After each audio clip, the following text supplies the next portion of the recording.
আসসালামু আলাইকুম বন্ধুরা, দেখেন নদী কিন্তু মাঠ হয়ে গেছে। হ্যাঁ বন্ধুরা, এই নদী মাঠ হওয়ার কারণ কি?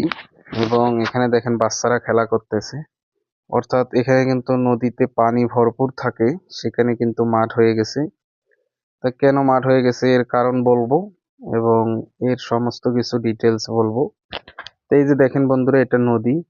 তো এই নদীটা ভরপুর পানি থাকে। তো এরকম পানি শুকনা হওয়ার পরে মাঠ হওয়ার কারণ কি? তা আপনারা জানেন যে সুইচ গেটের কাজ চলমান। আমি এর আগে ভিডিওতে দেখাইছিলাম। সুইচ গেটের কাজ হচ্ছে, এই জন্য নদী বন্ধ করে কাজ করা হচ্ছে। এই জন্য পিছনের পাশে শুকনা হয়ে গেছে এবং এরকম মাঠ, যেমন এখানে গরু বাছুর মানুষ বকরি খেলাধুলা করতেছে। তো ওই কাজটা যখন শেষ হয়ে যাবে, আবার যখন ছেড়ে দিবে, তখন কিন্তু ভরপুর পানি থাকবে, ঠিক আছে? তো এই নদী এরকম থাকার কথা না, এখানে সব সময় পানি থাকে। তো এখন দেখেন যে কিরকম মাঠ হয়ে গেছে, যে ছেলে পেলে কিভাবে খেলা করতেছে নদীর মধ্যে। তা মূলত ওই সুইচ গেটের কাজ করার কারণে এরকম।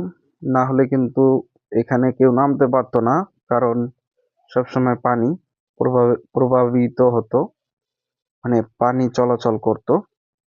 তার হ্যাঁ বন্ধুরা, আমাদের এই ইউটিউব চ্যানেলটি সাবস্ক্রাইব করবেন এবং আমরা এখানে নিয়মিত ভিডিও আপনাদের মাঝে তুলে ধরি।